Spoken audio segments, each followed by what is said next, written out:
ishyamba umuntu yaruhukiramo n'irihera,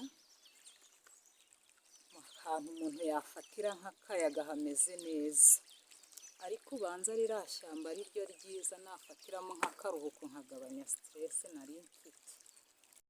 Ndabona iri shyamba rero ari ryo umuntu yaruhukiramo, ndabona ari ryiza nta bintu byinshi biririmo, ndabona ariho umuntu yatapfa guhuriramo n'abantu bose. Ewana ngiye kwerekera hari ahantu niho ngiye gufata akaruhuko. Ndashaka kuruhuka nkaruhura stress rwose, numva stress ziba zimereye nabi. Ndabona rimeze neza cyane nk'ishyamba umuntu yafatiramo akaruhuko ntagire ikintu na gito kimurogoya. Kereka utunyoni n'utusimba two mu kirere nitwo tuntu tunzajya numva nkaruhuka.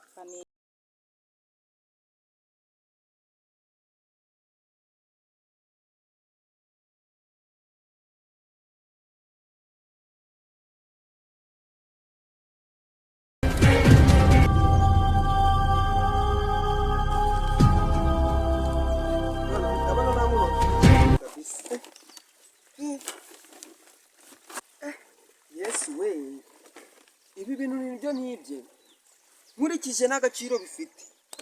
Ibi bintu ndabihisha kure ku buryo nta n'umuntu uzamenya ko ari njye ubifite. Ariko nubwo na nyirabyo bimusamuje amfashe ntamukira kabisa, ahubwo reka ngireze hano hantu hatagira n'umuntu wansanga ndi kureba.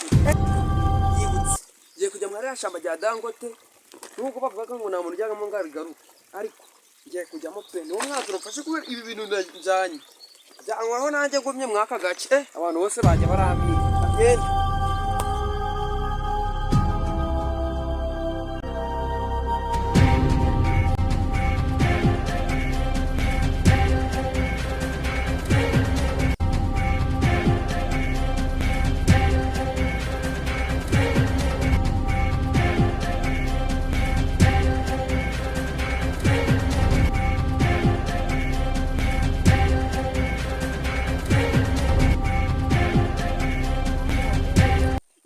Amabuye yanjye y'agaciro irayajyanye. Ubu siko mbona kirengeye muri ririya shyamba ndaryinjiramo gute kuko harya ngo ririya shyamba rya dangote ngo nta muntu waryinjiramo ngo ribamo amajini.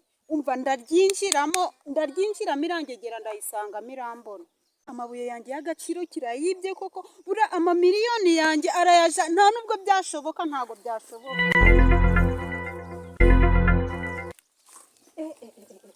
Ko numva ngize ubwoba, mbega ishyamba ngo riraba rinini we, ariko ntacyo, ndumva hari akayaga kameze neza, ahubwo kankomeza urugendo hano imbere. Ndabona hari ahameze neza cyane ndetse bamwicaye.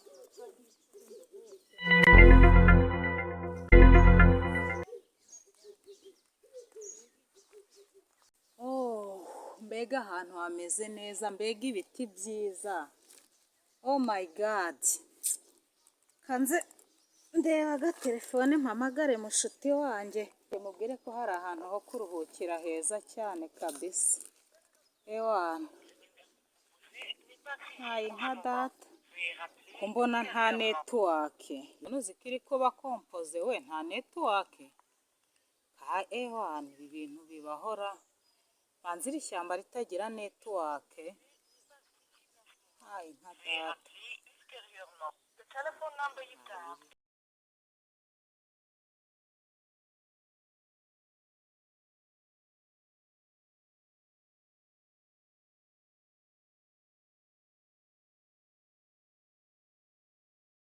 Iri shyamba siko riteye ubwoba. Iri shyamba koko naryinjiramo njyenyine?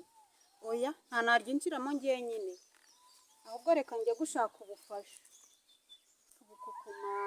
Kuko mana ibi bihombo mana ni ukubera iki koko? Kansubireyo kitarinda cyananyicira ino, kanshaka ubufasha pe, ntabwo iri shyamba naryinjiramo. Ubona riteye ubwoba cyane.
biryoshye kubisa ikawusa n'igisheke cyo hanze.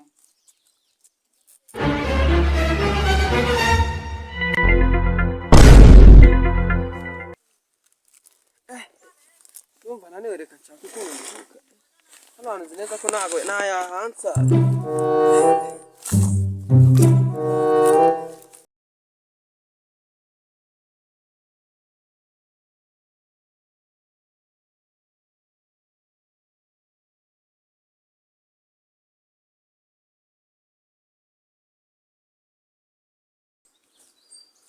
Ndananiwe we.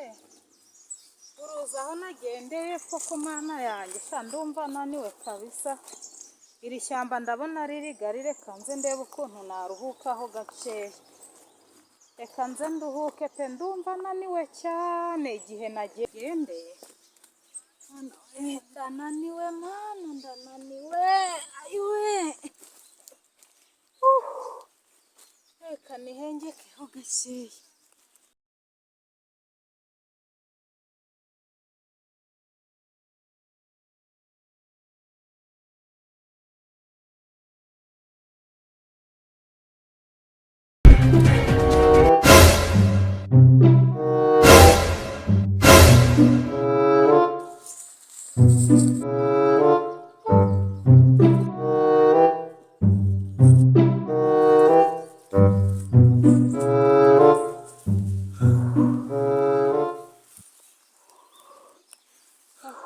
Mana we.